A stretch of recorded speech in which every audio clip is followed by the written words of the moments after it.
Yang Yizhou laughs confidently, taunting Lu Shang by saying he's only guessed half of the truth. Lu Shang listens quietly, carefully observing Yang's demeanor.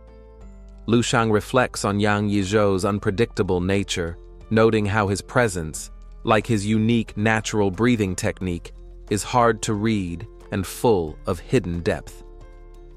Lu Shang stops overanalyzing and shifts his full focus to the opportunity before him.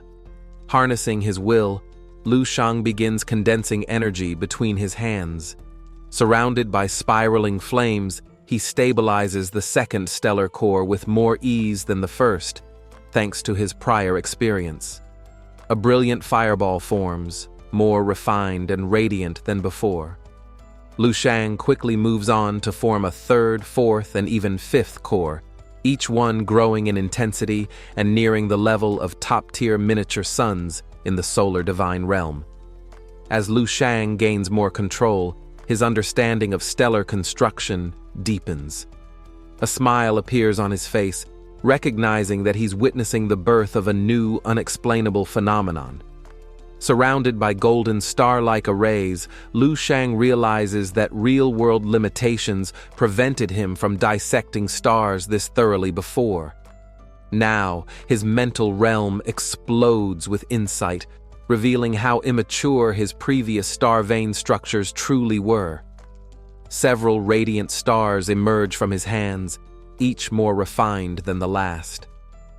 One of them surpasses all of Lu Shang's prior creations, matching the standard of real stars found within the royal galaxy.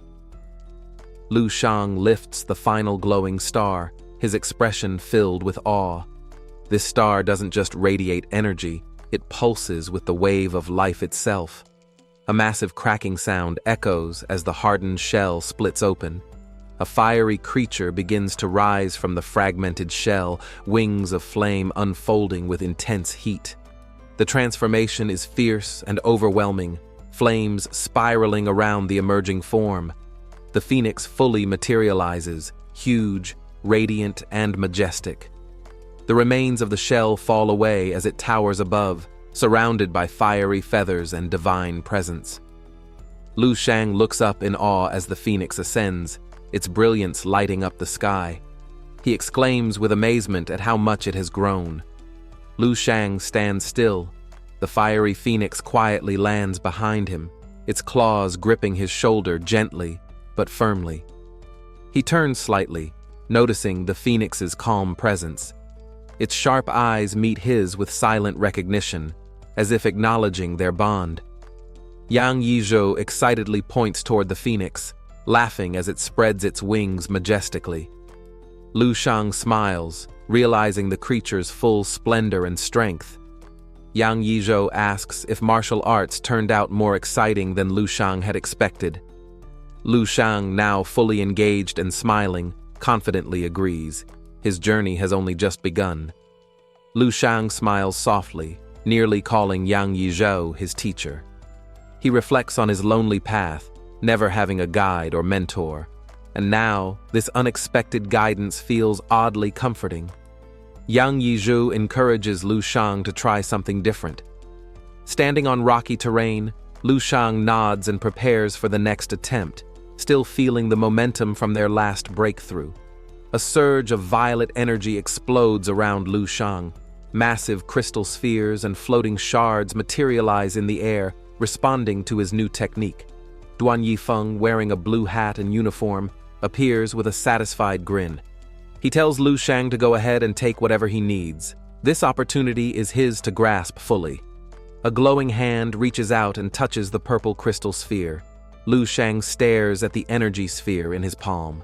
Surrounded by floating debris and violet sparks, he calmly controls the power, Lu Shang thinks to himself, analyzing the dynamic between the three figures he's observed.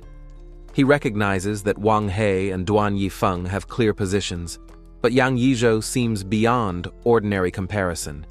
He recalls Yang's words, that he only guessed half the truth, and wonders what the other half might be. Yang Yizhou, who is speculated to be someone with deep connections to a powerful force. Lu Shang reasons that unlike the others who rose from the bottom, Yang likely has elite backing, explaining how 3 high-level geniuses could emerge from a single minor planet. Lu Shang examines the purple crystal fragments floating above his palm. Calm and thoughtful, he decides not to rush, opting instead to wait for the truth to reveal itself step by step. In the Blue Star, Lion Nation. In a bright grassy field near a tall building, 2 people can be seen training hard under the evening sky. One boy pushes forward with determination, encouraged by his teacher who cheers him on, telling him that success is within reach if he persists just a little longer. With a loud shout and blue energy bursting from his hand, the boy charges ahead with renewed strength, showing remarkable growth and spirit in his practice. After an intense training session, the young boy collapses onto the grass, completely exhausted and panting heavily from exertion. His father kneels beside him, offering a hand and helping him up with a smile. He reminds his son that lying down right after training isn't good for the body. With a bright grin, the boy excitedly shares how much better his new techniques feel, far superior to the old ones. He's confident that next month he'll pass the martial arts elementary school entrance test. His father agrees, noting he also felt a big improvement during his own practice. Curious, the boy asks his father if the new techniques really originated from the Dragon Nation, wondering if what he heard is true. He explains this technique, called the War God Body Refinement Technique, was developed by Dragon Nation's army and is now being fully implemented to replace older training methods. The boy excitedly asks if everyone in Dragon Nation can learn this entire technique for free. His father nods, but explains that outsiders, like those from the Lion Nation, must pay to access only a few basic moves. Inspired, the boy eagerly suggests they immigrate to Dragon Nation so they can study the full set of techniques at no cost and become stronger faster. The father smiles, agreeing with the idea. He believes the War God technique will make Dragon Nation the strongest country in the world and says this is the perfect opportunity, before it's too late to get in. With determination in his eyes, the boy proudly declares his dream, to become a powerful martial artist. He believes only the strong have the right to speak and be heard. Suddenly, something shiny catches his eye. The boy quickly calls out to his father, pointing to the sky in surprise. Both of them stare upward, stunned by what they see. A fleet of warships descends from the sky, engines roaring. The massive crafts dominate the night sky as the father and son watch in silence. The boy excitedly grabs his father's arm, thrilled by the sight of what he believes to be an alien spaceship. He declares that sci-fi movies were right all along. Aliens are real. But his father narrows his eyes and mutters that something feels off. This isn't right. A sudden and blinding golden flash pierces the sky. Without warning, the spacecrafts begin their assault. Beams of energy rain down and explosions erupt across the ground. Moments before the attack, a fleet of sinister fighter ships launches from a massive mothership, speeding through space with fiery propulsion. Inside a control room, a man communicates via hologram with a smug alien commander who mockingly invites him to play a game. The man immediately senses something's wrong and questions the commander's intent. The alien explains the rules.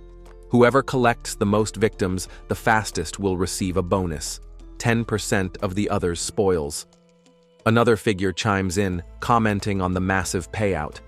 He says the reward is enough for each of them to buy a small garden planet, and that 10% isn't a trivial amount.